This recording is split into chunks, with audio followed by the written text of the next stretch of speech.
little, but ceasing when authenticity no longer seemed to be present, will leave his works in an open state. Incompletion is a quality of his work, a facet of its originality. He never considered fame important. Many years ago, I went over the wishes that I wanted to realize in life. I found that the most important or the most delightful was the wish to attain a view of life and to convince others of it in writing, in which life, while still retaining its natural full-bodied rise and fall, would simultaneously be recognized no less clearly as a nothing, a dream, a dim hovering, a beautiful wish, perhaps, if I had wished it rightly. Kafka left all of his unfinished work to his lifelong friend Max Brod, a fellow law student, with explicit instructions for it to be burned and unread. Brod, who was a successful and prolific writer in his time, refused to do so. He had realized that Kafka was no ordinary talent, but a genius. He saw the value of Kafka's virtually unrecognized work and decided that it must be published. In fact, Brod had told Kafka that he would never get rid of his works. Brod wrote the first biography of Kafka in 1937 and rescued Kafka's unfinished works when he fled from Prague to Tel Aviv, penniless and with a single suitcase. He started editing and organizing all of Kafka's works and published them. Kafka's unique work rapidly attracted widespread attention. While Kafka may appear as a dark and gloomy person, Brod actually described him as one of the most entertaining people he had met, and who possessed a great sense of humor, though this was only noticeable in his small group of friends, not in large crowds. This can also be seen in many of his works, which is often a mix of tragedy and subtle comedy. Kafka used to read his work aloud to friends, sometimes laughing so hard he could not continue reading. Kafka's comedy is always also tragedy, and this tragedy always also an immense and reverent joy. The really central Kafka yoke is that the horrific struggle to establish a human self results in a self whose humanity is inseparable from that horrific struggle, that our endless and impossible journey toward home is in fact our home. We will be focusing on three of Kafka's most popular works: The Metamorphosis, The Trial, and The Castle. The Metamorphosis is a short story published in 1915 and is the most popular of Kafka's writings. It starts off with one of the most iconic opening lines in literature. As Gregor Samsa woke one morning from uneasy dreams, he found himself transformed in his bed into a monstrous vermin. The protagonist, Gregor, a traveling salesman, is metamorphosed into a giant insect. However, he still retains his human consciousness. The insect itself cannot be depicted. He thinks it is all a dream and goes back to sleep, but starts reflecting on his strenuous traveling career, where he's unable to form friendly relationships as he's always on the go. He wants to leave his job, but is unable to do so as he is the breadwinner in the family. Greg is already alienated prior to his transformation. Now, his alienation is intensified. He is a human imprisoned in a non-human body. This reflects Kafka's personal feelings about himself. Gregor realizes that he has overslept and is late for work, but is unable to get out of bed. The contrast between the extraordinary situation of Gregor's transformation and the ordinary terms he uses to describe it, an insect trying to get to work, creates a sense of the absurd.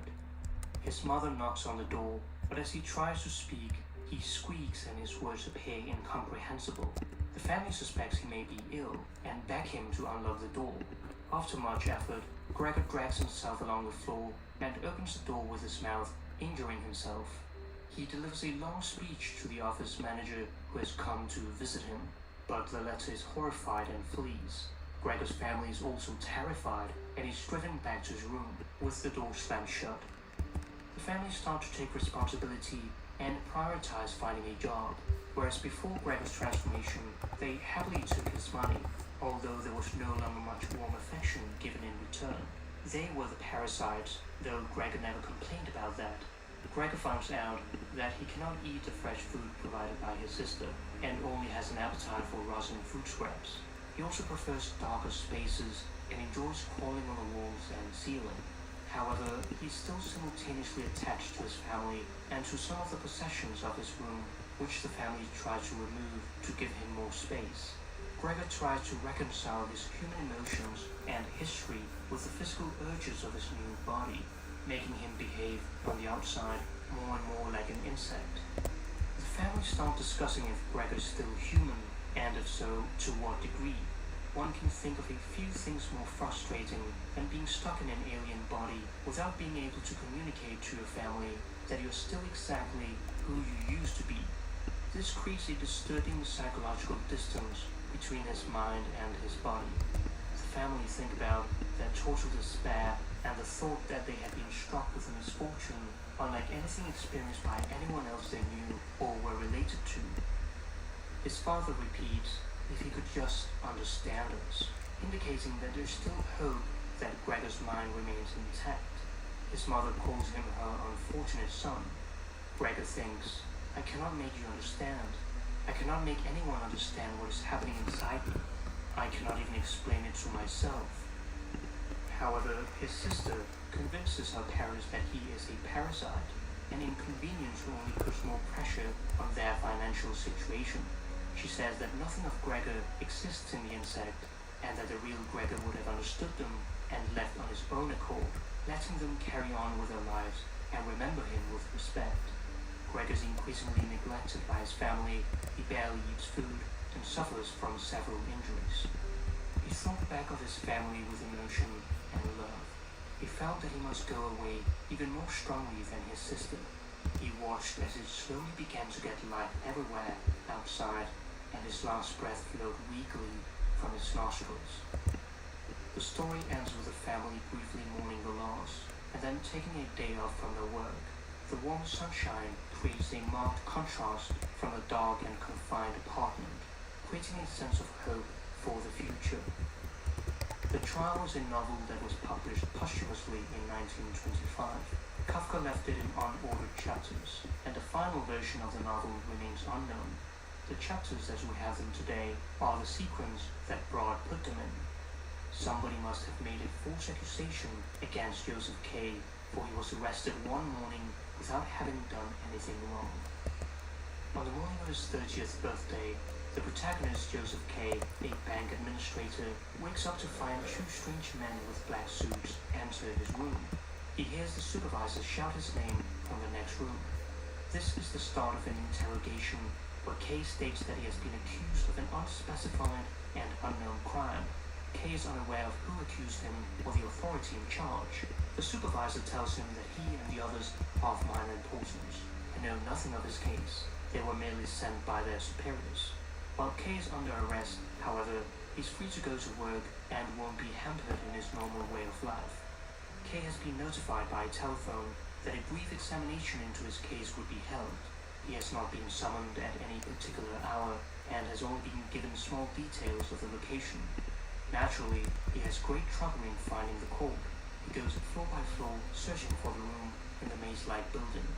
They were treating him with peculiar negligence or indifference. When he finds the place in the attic, he's scolded for arriving late. K states, "There's no doubt that behind all the utterances of this court, and therefore behind my arrest and today's examination, there stands a great organization, an organization which not only employs corrupt warders and fatuous supervisors and examining magistrates, of whom the best that can be said is that they are humble officials, but also supports a judiciary of the highest rank with its inevitable vast retinue of servants, secretaries, police officers, and other assistants, perhaps even executioners.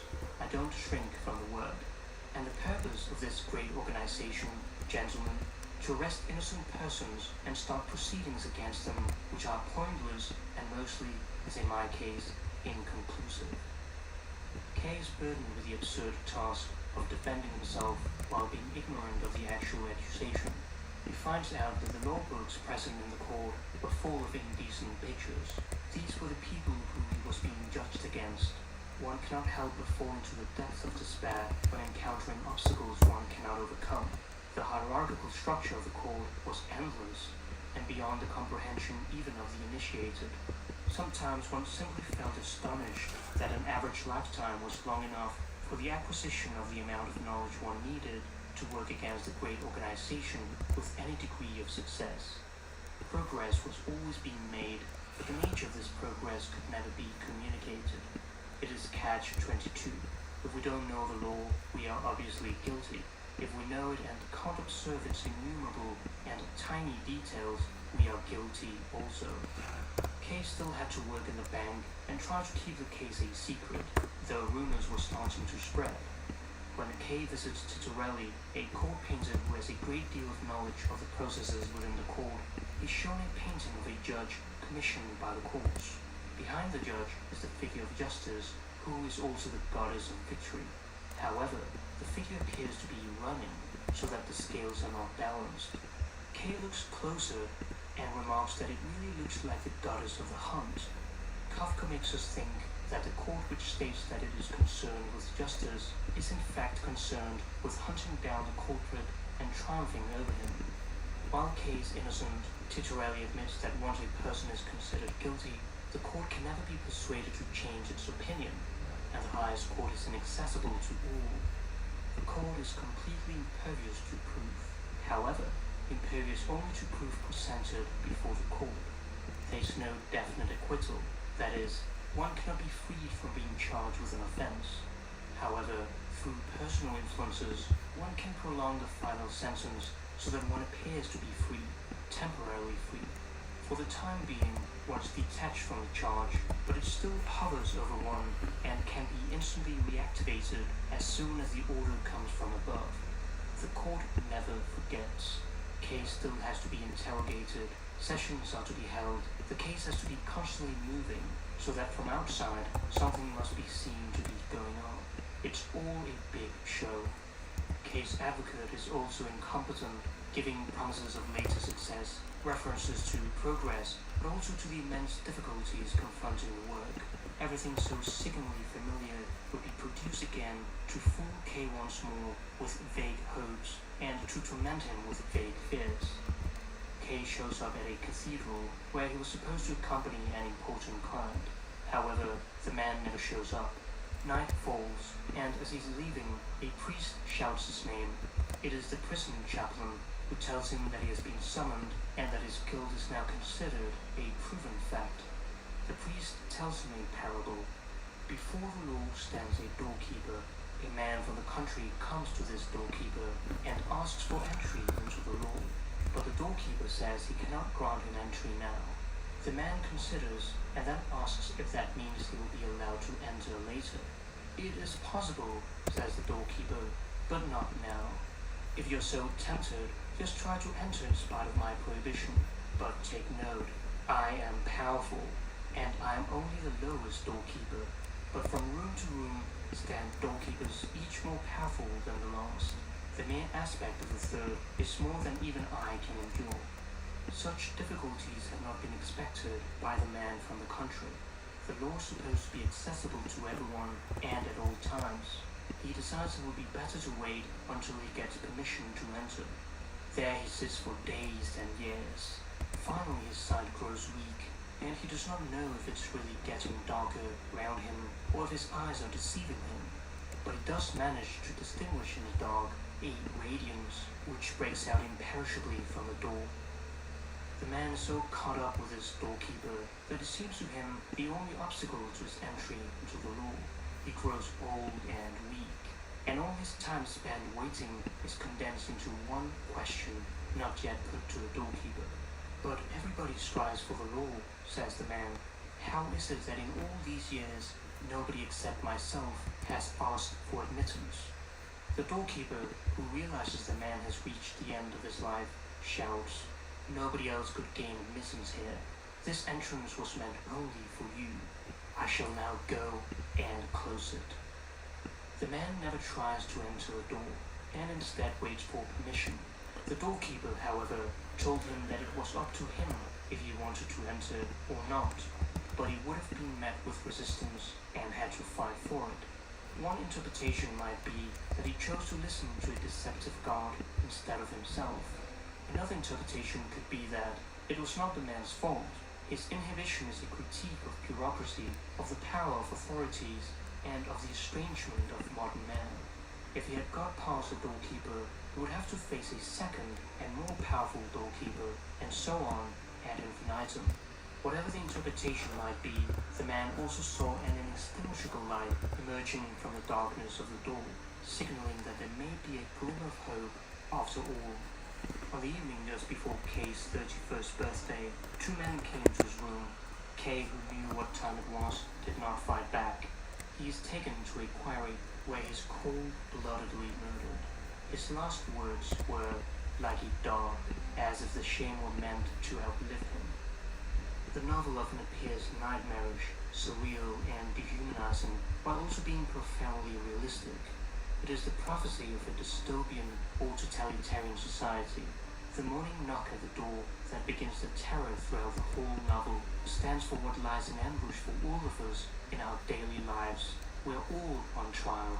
It is the bureaucracy of terror and red tape which characterizes so much of our 21st century, and which Kafka is precisely the one to have defined. The tone of the novel reads in a mechanical and monotone flatness, like a civil service bureaucrat's report on some terrible hellish circumstances. Kafka wouldn't have been able to write this novel if it wasn't for his work as an insurance officer. There's nothing that will make you a pessimist faster than interacting with the legal system. The Castle is Kafka's last unfinished novel that was published posthumously in 1926. In the novel, the protagonist Kay, a land surveyor, is summoned by the castle to measure the land, but has no way of accessing it. He arrives at a village. However, he's not permitted to stay there without a pass from the mysterious bureaucratic powers of the castle. He tries every single thing to try to contact the castle authorities, who in fact summoned him, but it never works. He's informed that he was erroneously requested due to a miscommunication. Nobody knows what the castle officials do.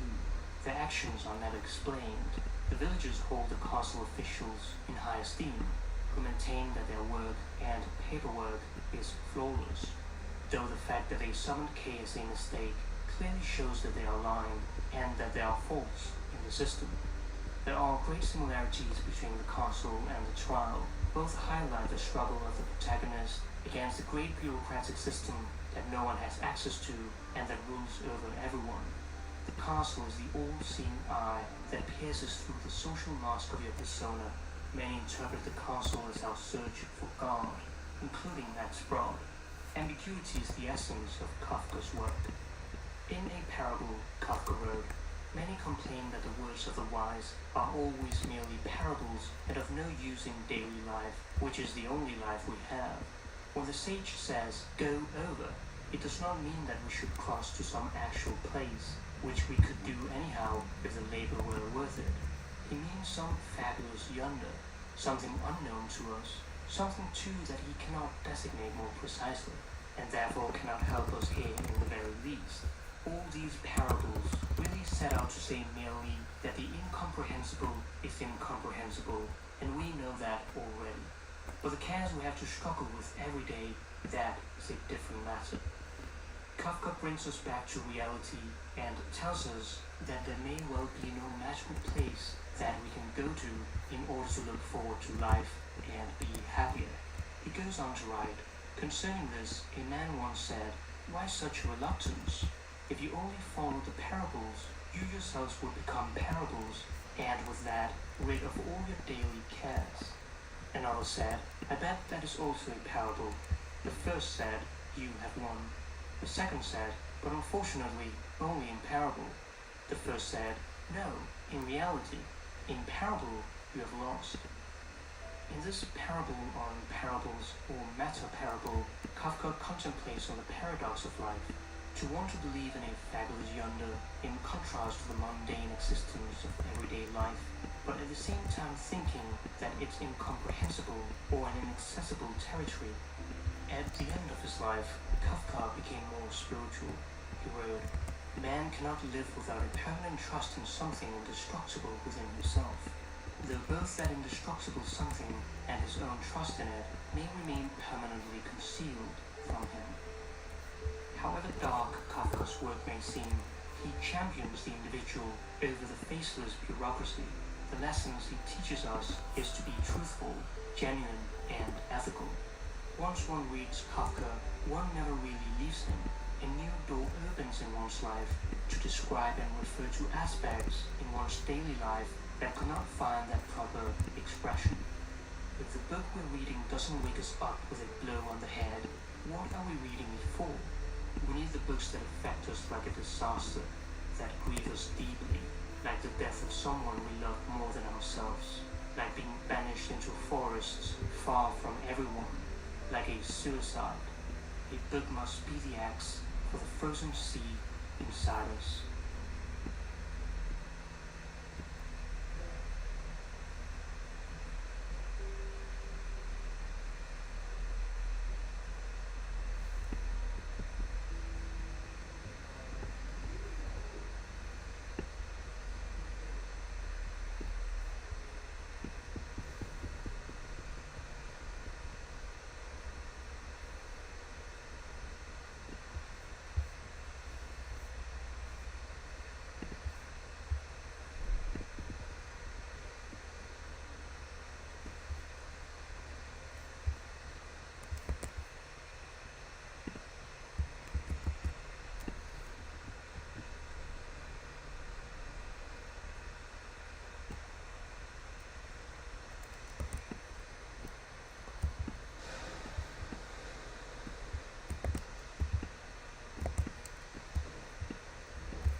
There's nothing like a good Kafka in the morning to get you kicking.